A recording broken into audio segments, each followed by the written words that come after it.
विश्वास करो हमारी बात को। अभी अवसर है, निकल चलो। अभी तुम्हें हरि गुरु की बातें अच्छी नहीं लगती, अभी तुम्हें हरि गुरु का प्यार नहीं समझ में आ रहा, तुम्हें ऐसा लगता है कोई हमारे शरीर का प्यार करे तो वो हमारा प्यारा, इंद्रियों का दुलार करे सो हमारा प्यारा, हमारे मन के अनुकूल चलने वाला मिले तो सच्ची मानिए सारी बातें हरि से पूर्ण होती हैं। अगर कोई तुम्हें प्यार करता है यहां तो नाटक करता है प्यार का, वो तुम्हारा शोषण करना चाहता है इसलिए प्यार करता है। कौन ऐसा हृदय वाला है जो अपने को न्यौछावर करके तुम्हें प्यार करे? वो केवल हरि, और हरि गुणगान में मस्त भगवत अनुरागी, दूसरा नहीं। तुम तुम्हार सेवक असुरारी, स्वार्थ रहित जग जुग उपकारी। ये समझ में नहीं आता।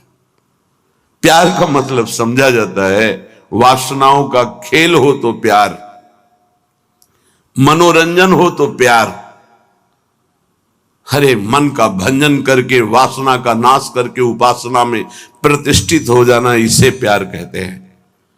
जो अविनाशी प्रकृति से भोग कर सुखी होना चाहता है कभी नहीं हो सकता है, शब्द याद कर लो। खाते खाते दांत टूट जाएंगे, देखते देखते आंख फूट जाएगी, शरीर नष्ट हो जाएगा, पर वासनाएं ज्यों की त्यों रहेंगी और बढ़ती चली जाएंगी। ये जो जलन होती है यही भस्म करती वासनाओं को। सच्चे उपासना के मार्ग में चलने वाले जलन की परवाह नहीं करते, कष्ट की परवाह नहीं करते, वही उस परम पद के अधिकारी होते हैं। कल एक ने प्रश्न किया कि ऐसा कोई मार्ग बताइए जिसमें कोई कष्ट न हो, भगवत प्राप्ति हो जाए। घर बैठ जाओ, ऐसा सृष्टि में लौकिक मार्ग नहीं है तो अलौकिक मार्ग की क्या बात। अगर आपको 500 रुपए चाहिए तो लेबरी करनी पड़ेगी, 8 घंटे मजदूर बनना पड़ेगा और ठेकेदार की बातें सुननी पड़ेगी। कोई भी कार्य करो आप, क्या सहज है, क्या सुखपूर्वक है, लेकिन आप लक्ष्य जब धन रखते हैं तो बड़े से बड़े कष्ट और कटु वचन को सहते हैं। आप जब दुख से निकलने के लिए लक्ष्य बना लिया भगवत प्राप्ति, तो फिर ये मनोरंजन कैसा, यही समझ में नहीं आता। एक आदमी प्यासा होता है, पानी पिला दे, कभी अगर वो दोबारा दिखाई देता है तो नेत्र नम हो जाते हैं कि एक दिन की प्यास इसने बुझाई थी। जन्म जन्म की प्यास बुझाने के लिए नाम मिला, मंत्र मिला, उपासना मिली, उसका कोई महत्व नहीं। ये तुम्हें प्यार नहीं नजर आ रहा। जो कभी संभाषण नहीं करते थे, देखते नहीं थे, वे तुम्हें अंतर और बाहर दोनों से देख रहे, तुमसे संभाषण कर रहे हैं, ये तुम्हें प्यार नहीं समझ में आ रहा। हमारी तो यही समझ में नहीं आ रहा कि उपासक का लक्ष्य क्या है। अगर लक्ष्य नहीं है तो तुम्हें कोई भी बदल नहीं सकता, और लक्ष्य है तो तुम्हें कोई बदल नहीं सकता। दोनों बातें समझ लो। लक्ष्य नहीं है तो तुम्हें परमार्थी कोई नहीं बना सकता, और लक्ष्य है तो तुमको कोई स्वार्थी नहीं बना सकता। चाहे जितना कुसंग हो जाए तुम्हारा परिवर्तन नहीं हो सकता, क्योंकि तुम्हारा लक्ष्य है हरि गुरु को प्राप्त करना। उपासक समझे, एक एक कदम तुमको प्यार मिलता चला जा रहा है। जानते हो केवल पेट भरने के लिए, शरीर में वस्त्र पहनने के लिए और वास के लिए पूरा जीवन मेहनत करते हैं लोग, तब वो प्राप्त होता है। तुम्हें आदर के साथ ये सब बिना किसी प्रयास के मिल रहा है। किस लिए? तुम भगवान के हो, प्रियालाल के हो, तो इस बात की तुम्हें इज्जत रखनी है कि तुम प्रभु के दास हो, उसी की सब सुविधा है। अगर दासत्व विषयों का रखोगे तो छल कर रहे हो हमारे प्रभु के साथ। ये छल तुम्हारे हृदय को ताप पहुंचा देगा, ऐसा ताप जो कहीं शांति नहीं मिलेगी। समझ में नहीं आता। मेरे प्रभु उतरते चले जाते हैं, झुकते चले जाते हैं आपको उठाने के लिए। आप ऐठते चले जाते हैं कि आप कुछ हैं, भोगना पड़ेगा आपको आगे। शब्द याद कर लीजिए, आगे आपको प्रतिकूलता ऐसे घेरेगी कि फिर कोई बचाने वाला दिखाई नहीं देगा, वो आप क्लेशित होंगे। इसलिए सावधान हो जाइए, परिस्थिति को सहना सीखिए। सहत सहत बाढ़े भगति गृह तन गुरुहित गार। जो सहनशील वही महात्मा होता है, जो सहनशील है वही प्रेम रस का अधिकारी बनता है, जो सहनशील है वही प्रियाजू का कृपा पात्र बनता है। प्रियाजू कृपा पे कृपा करती चली जा रही, संसार समुद्र से निकाल करके अपने महल में रखकर अद्भुत सुख दे रही। यहां जानते हो भजन का स्वरूप क्या है? रहना ही भजन हो जाता है। पर रह कहां पा रहे हो? यहां तन यहां रह रहा है, मन विषयों में, मन नाना प्रकार की कामनाओं की पूर्ति में। क्या वृंदावन वास हो रहा है? ये बनवास है। वृंदारण्ये चर अचर दृक् पश्य वृंदावन श्री।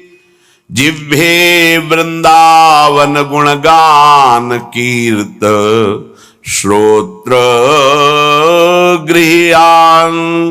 वृंदाटव्या भज परिमल घ्राण गात्र त्वमस्मिन्। वृंदारण्ये लुठत पुलकितम कृष्णो केलिस्थलीसु। यह है भजन वृंदावन का। बोले नेत्रों से तुम यहां वृंदावन वासी जो खगमृग पशु पंछी मनुष्य हैं, इनको भाव से देखो। ये सब भजनानंदी महापुरुष हैं। ये भजन के प्रताप से यहां कोई सूकर बना हुआ है, कोई कुकर बना हुआ है, कोई पशु पक्षी बना हुआ है, कोई मनुष्य बना, कोई लता, कोई वृक्ष। ये जहां जो कुछ दिखाई दे रहा है, चर अचर दृक् पश्य वृंदावन श्री। ये वृंदावन की अद्भुत श्री वैभव शोभा भगवत स्वरूप है। यहाँ के कुत्ते का भी दर्शन कर रहे हो तो एक बहुत बड़े महात्मा का दर्शन करने से जो फल मिलता है वो मिलेगा, ध्यान रखना। हरिराम व्यास जी आचार्य हैं रस के, वो कह रहे हैं हो मन वृंदावन को श्वान। श्वान माने कुत्ता। यहां का कुत्ता कोई साधारण श्वान नहीं है, वो कोई परमहंस महापुरुष है जो प्रियाजू की स्केल कुंज में श्वान रूप धारण किए हुए रज का सेवन कर रहा है। आप क्या समझते हैं? मनुष्य शरीर से भी महान सौभाग्यशाली वो है। क्यों? तुम तो गद्दे पे सोते होगे, वो रज पे सोता है। तुम रज के बने हुए पात्र में विरक्त होकर पाते हो कि नहीं, श्री भगवान जाने। लेकिन उसको भोजन ही रज में मिलता है और रजयुक्त भोजन पाता है।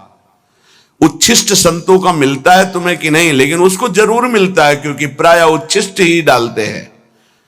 संतों का भंडारा हुआ, दोना पत्तल बाहर फेंक दिए गए, एक एक पत्तल को चाट चाट कर साफ संतों की जूठन पा रहा है।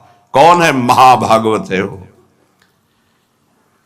यहां के चर अचर को भाव से देखने की कोशिश कीजिए। पशु पक्षी लता वृक्ष मनुष्य, ये सब भगवत स्वरूप है। भजन हो रहा है यहाँ का। आप अगर भाव से दर्शन कर रहे हैं, भजन हो रहा है।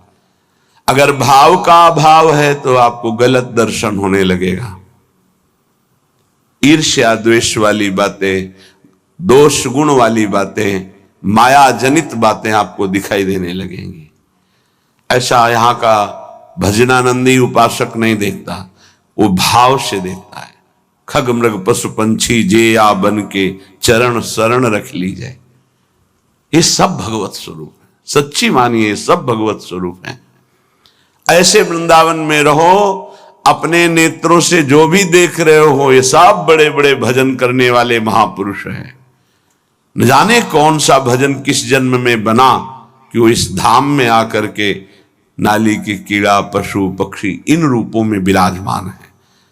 श्रीपाद प्रबोधानंद जी कह रहे हैं, बाहर मुझे चतुर्मुख परम वेदों का ज्ञाता ब्रह्मा पद ऐश्वर्य पद नहीं चाहिए, लेकिन वृंदावन में नाली का कीड़ा बना दो मुझे।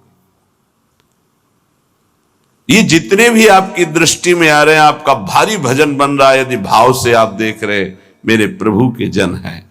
ये बड़े बड़े भजन करने वाले हैं, चाहे वो कोई बेल हो, कोई वृक्ष हो, ये सब भगवत स्वरूप है। ऐसे तो अपने नेत्रों का भजन करो, ये नेत्रों का भजन है। अब जिह्वे वृंदावन गुणगान, जीव का भजन है वृंदावन की प्रिया प्रीतम की रूप माधुरी, गुण माधुरी, लीला माधुरी, कुंज निकुंजों की ये जो चर्चा करते हैं, अर्थात श्रीमद चतुरासी जी गाते हैं, 42 लीला गाते हैं, श्रीमद राधा सुधा निधि, केली मालजू, महावाणी जू, ये सब वाणी का भजन हो रहा है, दिव्य भजन, वाणी की सार्थकता हो रही। नाम कीर्तन करते हैं, राधा राधा राधा, वृंदावन वृंदावन वृंदावन, जिह्वे वृंदावन गुणगान, जीव का भजन हो रहा है, खूब गुणगान कर रहे हैं प्रिया प्रीतम का। कीर्तय श्रोत, श्रवणेन्द्री का भजन हो रहा है, खूब नाम कीर्तन सुन रहे हैं, बड़ा सुख मिलता है जब यहां सब उपासक जन जोर से गाते हैं, आवाज पहुंचती, हृदय नाच उठता है। अहो भाग्य, अहो भाग्य, कीर्तन करने वाले और सुनने वाले दोनों का। नाम संकीर्तनम यस्य सर्व पाप प्रणाशनम, सारे पापों का नाश हो रहा है जब उच्च स्वर से प्रभु के नाम का कीर्तन कर रहे हैं। कीर्तन श्रोत्र, श्रवणेन्द्री से सुनने मात्र से प्रिया प्रीतम का प्रेम प्राप्त, ये बड़ी सामर्थ्य है कीर्तन में, गुण कीर्तन में जो पद गायन होता है। श्रवण सुनत प्रापक रति राधा पद अम्बुज सुकुमार। आप बैठे हैं यहां सभा में और गुण कीर्तन हो रहा तो कृपा की वर्षा हो रही, आप भींज जाओगे। रासमंडल में महाप्रभु हरिवंश चंद्रजू के प्राकट्य उत्सव का 1 महीने पद गायन होता है। हमारी एकांतिक रुचि संन्यास वृत्ति के कारण प्रारंभ में सदगुरुदेव भगवान ने कहा कि आप सभा में क्यों नहीं जाते, तो उनका रुचि नहीं, एकांतिक रुचि रही, अकेला रहना शांत ऐसे। वह नहीं, वो अब सब उसका फल मिल गया है, प्रियाजू के चरणों की शरणागति, तो जाकर के विराजमान होकर के वहां वाणी सुनो ना। वाणी सुनने मात्र से सभा में प्रियाजू की कृपा प्राप्त होती है, बस फिर आगे प्रश्न नहीं हुआ। गुरुदेव के वचन है, अगर सभा है ऐसे वाणी गायन हो रहा है, आप बैठे हैं, कुछ समझ में नहीं आ रहा, फिर भी आप निष्पाप हो रहे हैं, प्रियालाल के कृपा पात्र बन रहे हैं, ये बात समझनी चाहिए। कीर्तय श्रोत्र, गृह्यान वृंदाटव्या भज परिमल घ्राण गात्र त्वमस्मिन् वृंदारण्ये लुट पुलकितम कृष्ण केल स्थलीषु। तुम श्री वृंदावन के पुष्पों की सुगंध जो प्रियालाल के चरणों में समर्पित है, वृंदावन के पुष्प, ये खास बात है। जो हमारी ब्रजभूमि में प्रकट हुए पुष्प हैं, इनकी समानता करोड़ों रुपए का बाहर से पुष्प लाकर अर्पित करो तो मेरे प्रियालाल को उतना सुख नहीं होगा। यहां के हर श्रृंगार का, मोगरा का, गुलाब का, कनेर का या किसी भी का पुष्प, ऐसे मौलश्री का बहुत छोटा पुष्प, बड़ा सुगंधित पुष्प, 3 दिन तक वो प्रियालाल की सेवा में अर्पित किया जा सकता है, उसकी ऐसी महिमा है। उसकी माला बना के या 4 पुष्प रख दिए, फिर वो जो घ्राणेन्द्रिय में प्रसादी सूंघा जाता है, जो प्रियालाल के श्रीअंग में इत्र अर्पित किया, वो प्रसादी जो घ्राणेन्द्रिय में, श्री तुलसी जो चरणों में अर्पित की गई, वो घ्राणेन्द्रिय में, हृदय में जाके प्रेम लक्षणा भक्ति प्रकट करती है। गृह्यान वृंदावन भज परिमल घ्राण, वृंदावन, वृंदावन की सुगंधित वस्तुएं बड़ी अनन्यता प्रिया प्रीतम के प्रेम में होती है। पूज्य श्री पंडित रामकृष्ण बाबा जी महाराज बड़े सिद्ध महापुरुष हुए। जैसे आप बाहर से आए हैं और फल अर्पित करें, बाबा स्वीकार नहीं करेंगे, तो उनके पास कोई भी वस्तु लाने के लिए ब्रजवासी का सहयोग होता था। किसी ब्रजवासी को दिया, वो ब्रजवासी जब जाके देगा बाबा स्वीकार कर लेंगे। कोई भी वस्तु है ब्रजवासी के हाथ से, दंडोत बाबा, ये रख दो। हम अमुक जगह से आए बाबा, ये भेंट नहीं, हटाइए। ब्रजवासी अगर प्रेम से कुछ भी तो वो स्वीकार करते। एक बहुत धनी मानी आए बाबा की सेवा करनी, बोले बात भी नहीं करना जाके। बहुत वो दैन्य हुए तो बोले अगर सेवा करनी है तो जो अनुगामी शिष्य जन थे उन्होंने कहा कि इन घरों में ब्रजवासियों के बाबा माधुकरी लेने आते हैं, इन घरों में सेवा कर दो, वो बाबा को जब देंगे तो वो स्वीकार कर लेंगे। ये थोड़ी सी वृंदावन की निष्ठा रहनी जिससे हम उस रस को प्राप्त होते हैं। गात्र तमस्मिन वृंदारण्य लुंठ, शरीर का यहां पावन होना कैसे होता है? बोले वृंदावन की रज में लोट गया ये लुंठ। तो पुलकितम कृष्ण केलिस्थलेषु, श्रृंगार रस श्री श्यामा श्याम की इस केली भूमि में जो लोट गया, 84 के चक्र से मुक्त हो गया। पहले बहुत ऐसा दर्शन होता था परिक्रमा मार्ग में, रज में, कि ऊपर के वस्त्र बाहरी जन भी आकर उतार कर लौटते थे, दंडवती करते थे। ये दुर्भाग्य है कि सुविधा हो गई इस रोड की, दुर्भाग्य है। नहीं, जो रज में परिक्रमा करने में, दर्शन में, लौटने में सुख था वो इस रोड से थोड़ी है। पर कलयुग भगवान की लीला ऐसी है कि इतना आधुनिकता बढ़ती जा रही है कि रज रानी को प्राप्त करना दुर्लभ हो गया। अगर रज रानी ले तो वृंदावन की परिक्रमा में कहां से ले?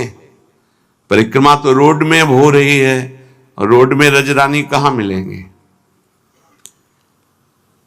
वृंदावन का जो शुद्ध भजन है वो इस रज की अनन्यता से जागृत होता है, वो बुद्धि से नहीं जागृत होता। जो रजोपसेवी जन है उनके हृदय में जुगल जोरी का भाव जागृत होता है। महोज्वल रसोन्मद प्रणय सिंधु निस्यंदनी, महामधुर राधिका रमण खेलना नंदिनी, रसेन समधिष्ठिता भुवन वंद्य वृंदया, चकास्तु हृदय में हरे परम धाम वृंदाटवी। उन्माद रस प्रकट करने वाली ये भूमि वृंदावन है। जो ऐसे यहां रहता है एक एक इंद्री को प्रियालाल में लगा के, तो महोज्वल रसोन्मद प्रणय सिंधु निस्यंदिनी, महाउज्ज्वल परम निष्काम प्रेम रस का प्रादुर्भाव होता है जो उन्माद प्रकट कर देता है। श्री किशोरी जी के सहित रमण जी महाराज अर्थात राधा रमण जी महाराज अपनी विविध प्रेममयी क्रीड़ाओं के द्वारा उसके हृदय को अद्भुत आनंद प्रदान करते हैं। जो ऐसी रहनी से रहता है त्रिभुवन वंदनीय हो जाता है। जो वृंदावन वासी है, ध्यान दीजिए, त्रिभुवन वंदनीय हो जाता है। कहते हैं कि आप नाम जप करो तो आपकी जिह्वा का रोग ठीक हो जाएगा। हर इंद्री समय बीमार है हमारी। नेत्र इंद्री गलत देखना चाहती, श्रवण इंद्री प्रपंच सुनना चाहती, वाक इंद्री प्रपंच की बातें करना चाहती, रसेंद्री सांसारिक भोग भोगना चाहती, जनेन्द्री, हर इंद्री अपवित्र हो गई है। इसको इस रहनी से पावन करो। प्रियालाल को अर्पित किए हुए उच्छिष्ट का सेवन करो, प्रसाद का, नाम वाणी का गुणगान करो, नाम वाणी को सुनो, वृंदावन की रज शरीर में लगी रहे तो महाउज्ज्वल प्रेम रस इसी से प्रकट होता है। वो त्रिभुवन वंदनीय हो जाता है। वो राधा रमण जी की महामधुर लीलाओं का रसास्वादन करता है। ऐसे परमानंद में समधिष्ठित परम धाम श्री वृंदावन हमें स्वीकार करे, अर्थात हमें आश्रय और वास देकर रहनी प्रदान करे। ऐसी रहनी से हम रहें। जन्मनि जन्मनि वृंदावन भुवि वृंदार केंद्र वंद्यायाम, अपितृण गुल्मक भावे भवतु ममाशा समुल्लसाम। अब तो मेरी एक ही आकांक्षा है। श्रीपाद प्रबोधानंद जी महाराज कहते हैं, जन्मनि जन्मनि वृंदावन भुवि वृंदार केंद्र वंद्यायाम। मैं इस वृंदावन भूमि को प्रणाम करके एक वरदान मांगता हूं कि मैं कभी मुक्त ना हो, बार बार मेरा जन्म हो इसी श्रीधाम वृंदावन में। मनुष्य शरीर के लिए नहीं कहते। अपितृण गुल्मक भावे भवतु ममाशा समुल्लासम। मुझे यहां का तृण बना दिया जाए, गुल्म बना दिया जाए, वृक्ष बना दिया जाए, क्योंकि मनुष्य बनना तो बड़ी दुर्लभ बात है। मुझे बार बार वृंदावन में जन्म मिले, चाहे घास बना दिया जाए, चाहे जो भी, पर मिले वृंदावन में। क्या पाया वृंदावन से कि कह रहे मुझे मुक्त नहीं होना, मुझे बार बार जन्म मिले पर वृंदावन धाम में जन्म मिले। उपासक, इस कृपा को देखो कि जो बड़े बड़े महापुरुष यहाँ की गुल्मलता औषधि वृक्ष पशु पक्षी बनना चाहते हैं, तुम्हें मानव देह में वृंदावन मिला है। क्या तुम्हें प्रियाजू की कृपा नहीं दिखाई दे रही? क्या तुम इस बात को नहीं समझ पा रहे कि तुम्हारे ऊपर कितनी कृपा है? क्या तुमको इन विषयों में आसक्त पुरुषों पर कृपा नजर आ रही कि सौभाग्यशाली है, इनके पास गाड़ी है, इनके पास भोग सामग्री है, ये सौभाग्यशाली है? तुम्हें ऐसा लग रहा है? जरूर तुम्हारी बुद्धि दूषित हो गई है। सौभाग्यशाली वो है जिनका संबंध प्रियालाल से है, चाहे वो गृहस्थ हो चाहे वो विरक्त हो। सौभाग्यशाली वो है जिनका लक्ष्य बन गया है भजन करना, नित्य निरंतर अपने इष्ट के चिंतन में रहना। कैसा दुर्भाग्य है कि हम अपने प्यारे को छोड़कर संसार की कोई वस्तु व्यक्ति स्थान का प्यार चाहते हैं। कैसे धिक्कार है बुद्धि को, कैसे समझाएं? अरे बहुत थोड़ा समय है, अभी तो तुम इंद्रियों के भोग विलासिता की चाह कर रहे हो। अभी भयंकर रोग कोई प्रकट होने वाला है, तुम नहीं समझते हो।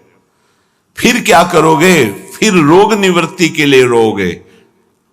कर्म कभी डंडा लेके किसी को नहीं मारता, ध्यान रखना। कर्म घटना बनता है, कर्म परिस्थिति बनता है, कर्म भयानक रोग बनता है, कर्म बुद्धि को भ्रष्ट करता है, कर्म डिप्रेशन बनता है, कर्म नाना प्रकार की कुचिंताएं ये बनता है। आप समझो, बुरी दशा आने के पहले बुद्धि बदली जाती है, बुद्धि को भ्रष्ट किया जाता है, बुद्धि को गिराया जाता है। गुरु कृपा पात्र, हरि कृपा पात्र, और बुद्धि को छोड़ दे विषयों की तरफ, ये तो बहुत बड़ी हानि का विषय है। सावधान, इस जन्म को मत बर्बाद करो। बहुत कृपा हो गई। कुछ देखी देखा बाबा जी बन जाता है, देखी देखा है। इसका बाढ़ा जोग, छीजी काया बाढ़ा रोग, सधुवई भाषा। एक ने देखा बाबा जी को तो बड़ा सुख है, उनको क्या पता सच्चे मार्ग के पथिक को जितनी मेहनत है, विश्व में कोई सी को इतनी मेहनत है ही नहीं।